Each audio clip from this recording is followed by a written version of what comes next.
Бугарија внедела повторно оди на предвремени парламентарни избори.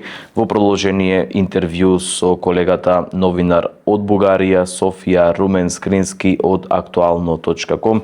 Румен, благодарам што ја прифати поканата да поразговараме на ова тема. В недела, како што најавив, повторно во Бугарија нови избори. Има ли можност овој пат да се создаде стабилна влада која што ќе го заврши својот мандат во целост?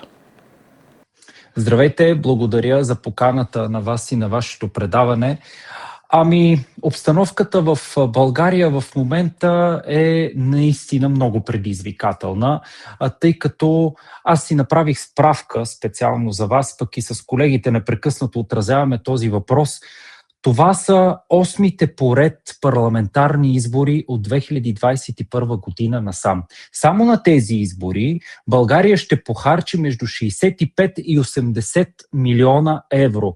Ние нямаме представа, реално погледнато, какъв ще бъде финалният разчет на сумата за тези избори, тъй като това са данните, пак казвам, от страна на служебното правителство. Тоест, искам да кажа, че сме в обстановка на безпрецедентна криза, на безпрецедентно разрушено доверие, както по отношение на политическата класа, така и по отношение на въобще, ако щете, и на институциите у нас, тъй като нека да напомня на нашите зрители, че България влезе в еврозоната без редовен бюджет и в ситуация на протести, безпрецедентни протести, които изкараха на улицата също едно много различно поколение. Поколението на младите хора, на онези, които са в социалните мрежи, онези, от които често пъти бяхме свикнали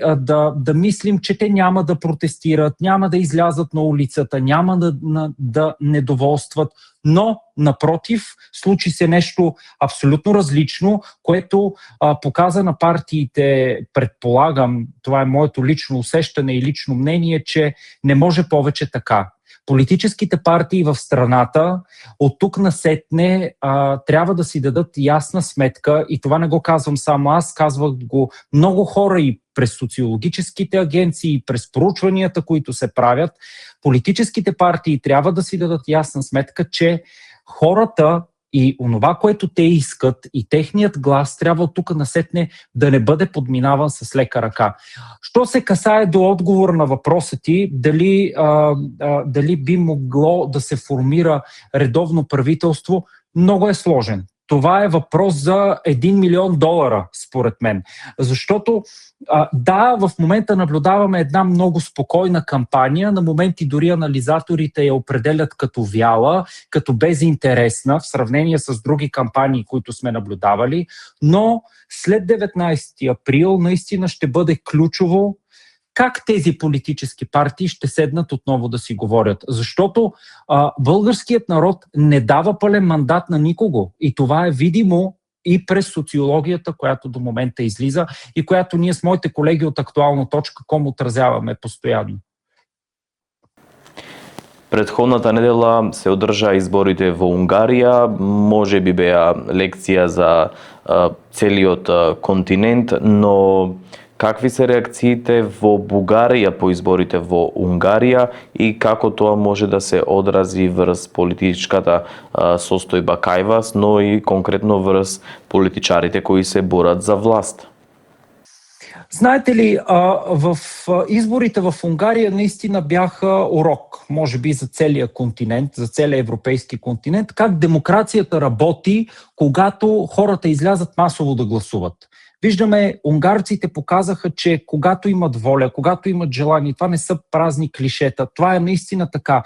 Аз си направих труда да следя тези избори, тъй като, знаейки и за вашето участие, пък и по принцип работата ми е свързана с това, виждах опашките от хора, които просто чакат, за да изразят правото си на глас. И тук веднага у нас в България се коментира, че виждате ли, ако и ние произведем такива избори на 19 април, това може наистина коренно да промени картината. Да, така е, наистина може коренно да промени картината, може да направи парламента много цветен, може да разшири представителството, защото ще ви припомня, че в България имаше години наред избори, в които се провеждаха в безпрецедентно ниска избирателна активност. Хората просто не отиваха да гласуват.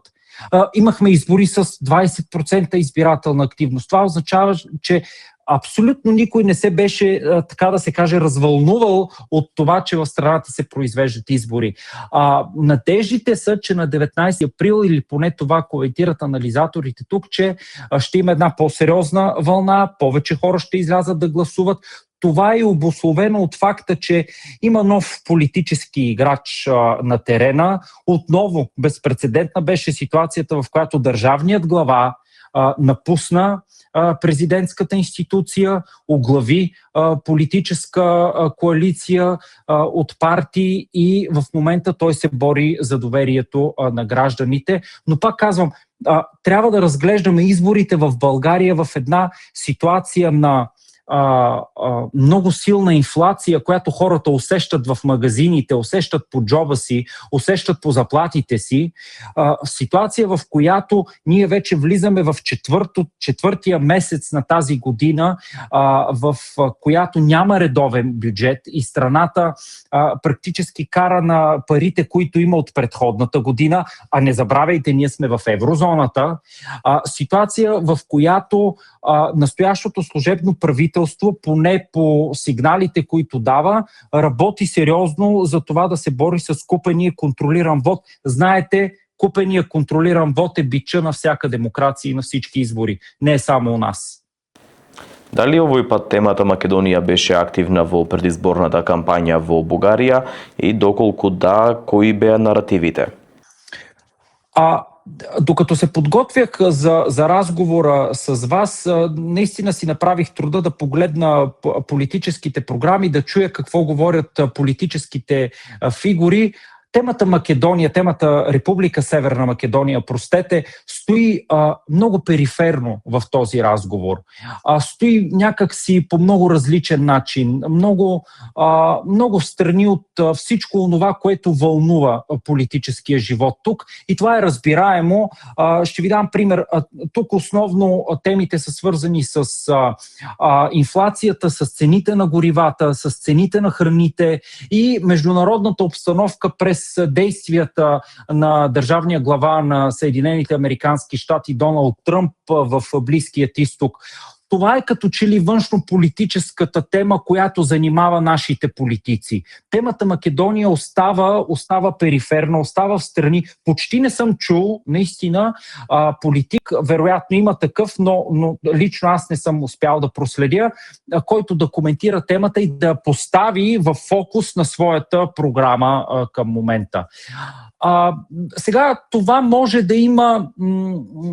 да значи, че от една страна интереса и въобще проблемите на хората са в друга посока. От друга страна, темата някакси за София, за официална София, изглежда ясна, т.е. България подкрепя, припомням държавната позиция на страната, България подкрепя по принцип членството на Скопие в Европейския съюз, но при спазване на всички до момента договорености, както и от договора за сътрудничество и приятелство с България, така и от Европейския консенсус от юли 2022 година.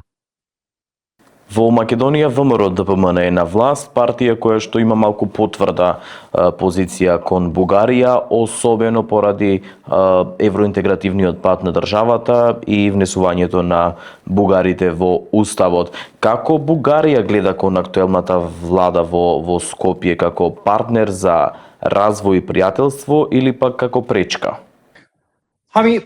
Наистина много интересен въпрос, любопитен въпрос, защото той е провокиран от предходното ми изказване, предполагам, тъй като от една страна, да, ние виждаме, че политическите партии в България не коментират сега в предизборната кампания темата. Може би защото това е, разбира се, мое усещане, мое мнение, защото темата е ясно поставена.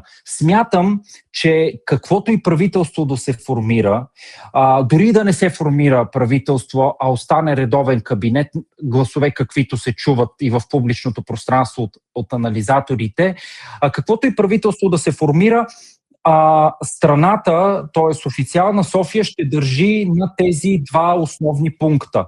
Spазване на договора за приятелство и добросъседство, както и европейския консенсус от 2022 година. Практически какво означава това? Вписване на българите в Конституцията в Република Северна Македония. Тоест, усещането ми е, че политиката на София ще бъде много последователна в тази посока.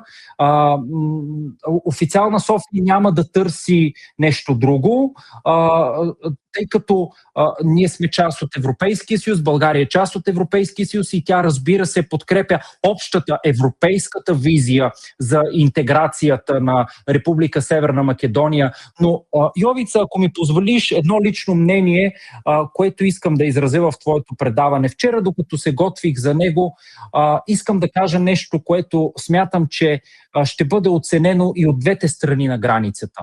България, българският народ и македонският народ имат исторически връзки. Те трябва да продължат да бъдат братски народи, да се почитат, да се обичат и да се уважават. От двете страни на границата няма какво да делим. Можем да пътуваме свободно, почти вече с лична карта. Роуминга поевтиня. Можеш да се обадиш на всеки един човек в Република Северна Македония. Оттам да ни се обадят в София. Всяка събота и неделя виждам българи, които са на границата и отиват в Северна Македония просто за да обядват. Тези неща смятам, че нито една политическа обстановка, нито от едната, нито от другата страна на границата не трябва да си позволява да разрушава, защото тези взаимоотношения са отношенията на хората, които най-добре усещат близостта един с друг.